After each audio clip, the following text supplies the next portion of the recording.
नमस्कार मंडळी, श्री स्वामी समर्थ. पूजा घरात या दोन मूर्त्या एकत्र ठेवल्यास सावध राहा. मित्रांनो, तुम्ही तुमच्या घरातील पूजा घरात या दोन मूर्त्या कधीच एकत्र ठेवू नका, अन्यथा तुम्हाला भयंकर वास्तुदोष होईल, ज्याचे निवारण करणे खूपच अवघड होईल. होय मित्रांनो, यामुळे तुम्हाला कंगाल होण्यास वेळ लागणार नाही. जर तुम्ही अशी चूक करत असाल तर हा व्हिडिओ बघून तुम्हाला सावध होणे खूप महत्त्वाचे आहे.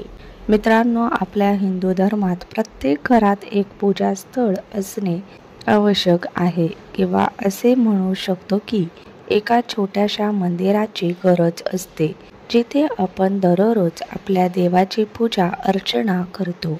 आपण देवाला स्नान घालतो, त्यांना वस्त्र परिधान करतो, त्यांना चंदन लावतो, त्यांना नैवेद्य अर्पण करतो आणि हे सगळं आपण नित्य करत असतो, कारण आपल्या घरातील पूजास्थळ हे आपल्या घरातील देवाशी संवाद साधण्याचे साधन असते. जर घरात पूजास्थळ नसेल तर आपल्या घरात कधीच सकारात्मक ऊर्जेचा संचार होणार नाही. आपल्या घरातील देवी देवतांच्या मूर्त्यांमधून आपण देवाशी संवाद साधण्याचा सरळ मार्ग निवडतो. आपण त्यांच्याशी बोलतो, त्यांची पूजा अर्चना करतो, त्यांचे ध्यान करतो आणि आपल्या इच्छांची पूर्तता होण्यासाठी प्रार्थना करतो. परंतु मित्रांनो, बऱ्याच वेळा असे घडते की आपण पूजा केल्यानंतर आपल्याला त्याचा पूर्ण परिणाम मिळत नाही. देवासमोर नित्य पूजा करूनही घरात सुख शांती नांदत नाही. कुटुंबातील सदस्यांमध्ये नेहमीच वादविवाद होतात, मग तो छोट्या गोष्टींसाठी असो किंवा मोठ्या. यामागे प्रमुख कारण म्हणजे वास्तुदोष. वास्तुशास्त्रानुसार घरात निर्माण होणाऱ्या अशुभ संकेतामागे मंदिरात ठेवलेल्या देवांच्या मूर्त्यांचे अयोग्य संयोजन असू शकते. बऱ्याच वेळा लोक ज्या काही मूर्ती आवडतात त्या उचलून मंदिरात ठेवतात, परंतु त्यासाठी जरा जागरूक राहणे गरजेचे आहे. वास्तुदोष टाळण्यासाठी घरात देवी देवतांच्या मूर्ती ठेवताना वास्तुशास्त्राचे नियम पाळणे गरजेचे आहे. वास्तुशास्त्रानुसार काही मूर्त्या घरात ठेवणे टाळावे असे सांगितले आहे. तसेच कोणत्या देवी देवतांच्या मूर्त्या एकत्र ठेवाव्यात किंवा ठेवू नयेत याचेही नियम आहेत. हे नियम वैज्ञानिक आणि शास्त्रीय दृष्टिकोनातून बनलेले आहेत.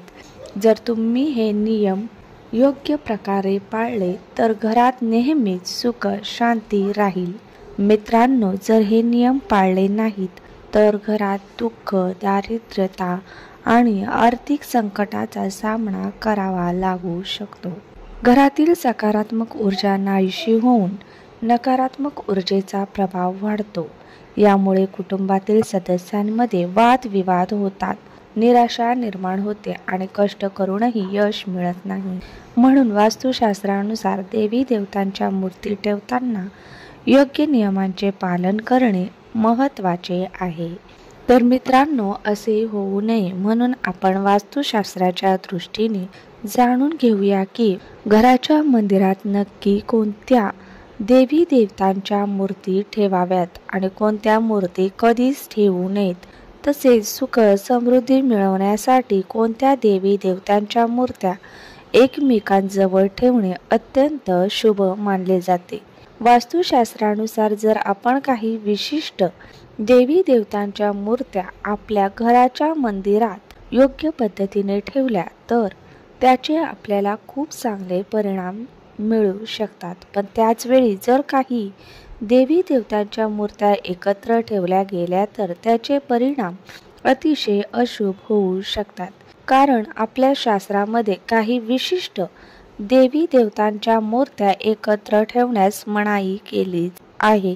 त्याबद्दल माहिती घेण्यापूर्वी तुम्हा सर्वांना विनंती आहे की या व्हिडिओला लाईक करा. कोणत्या देवी देवतांच्या मूर्त्या ठेवाव्यात? सर्वप्रथम घराच्या मंदिरात गणपती बाप्पाची मूर्ती ठेवणे अत्यावश्यक आहे. जसे की तुम्हाला माहीतच आहे, गणपती बाप्पाला प्रथम पूजनीय मानले जाते आणि त्यांना विघ्नहर्ता देखील म्हणतात. त्यामुळे तुमच्या घराच्या पूजास्थळात गणपती बाप्पाची मूर्ती असणे खूपच महत्त्वाचे आहे. पण लक्षात ठेवा, गणपतीची एकापेक्षा जास्त मूर्ती कधी ठेवू नका. विशेषतः जर गणपतीची मूर्ती लक्ष्मी मातेच्या सोबत असेल आणि ती त्याच्या डाव्या बाजूला विराजमान असेल तर ती खूप शुभ मानली जाते. अशी मूर्ती घरातील सर्व विघ्न, अडचणी, नकारात्मक ऊर्जा आणि समस्या दूर करते. दुसरी महत्त्वाची मूर्ती माता लक्ष्मीची मूर्ती देखील पूजास्थळात असावी. लक्ष्मी माता धन आणि समृद्धीचे प्रतीक मानल्या जातात. जर तुम्हाला घरात संपत्ती आणि सुख समृद्धी हवी असेल तर लक्ष्मी मातेची मूर्ती ठेवणे आवश्यक आहे. पण लक्षात ठेवा, लक्ष्मी मातेची एकटी मूर्ती कधीही वास्तूसाठी शुभ मानली जात नाही.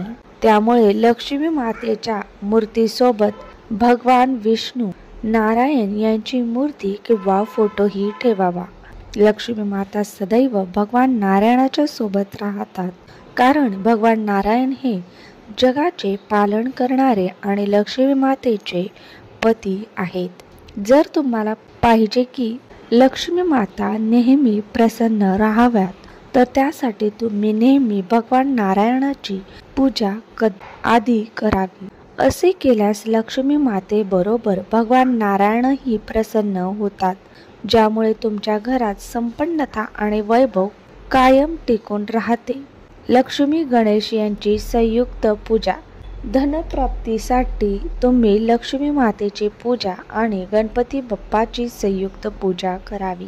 असे केल्यास घरातील आर्थिक अडचणी दूर होतात आणि सुख समृद्धीची वाढ होते. कोणत्या मूर्त्या एकत्र ठेवू नयेत? वास्तुशास्त्रानुसार घराच्या पूजास्थळात शंकर भगवान आणि हनुमानजींच्या मूर्त्या एकत्र ठेवणे टाळावे. तसेच दोघांच्या मूर्त्या समोरासमोर ठेवल्यास वास्तुदोष निर्माण होतो. शिवाय एका पूजास्थळात एकाच देवतेच्या 2 किंवा त्याहून अधिक मूर्त्या ठेवू नयेत, कारण त्यामुळे नकारात्मक परिणाम होतात. वास्तुशास्त्रानुसार योग्य मूर्त्यांची निवड आणि पूजास्थळाची रचना केल्यास घरात शांती, संपन्नता आणि सकारात्मक ऊर्जा कायम राहते. नियमांचे पालन न केल्यास घरात आर्थिक संकटे, वाद, नकारात्मकता वाढू शकते. त्यामुळे या नियमांचे पालन करणे खूप महत्त्वाचे आहे. धन्यवाद.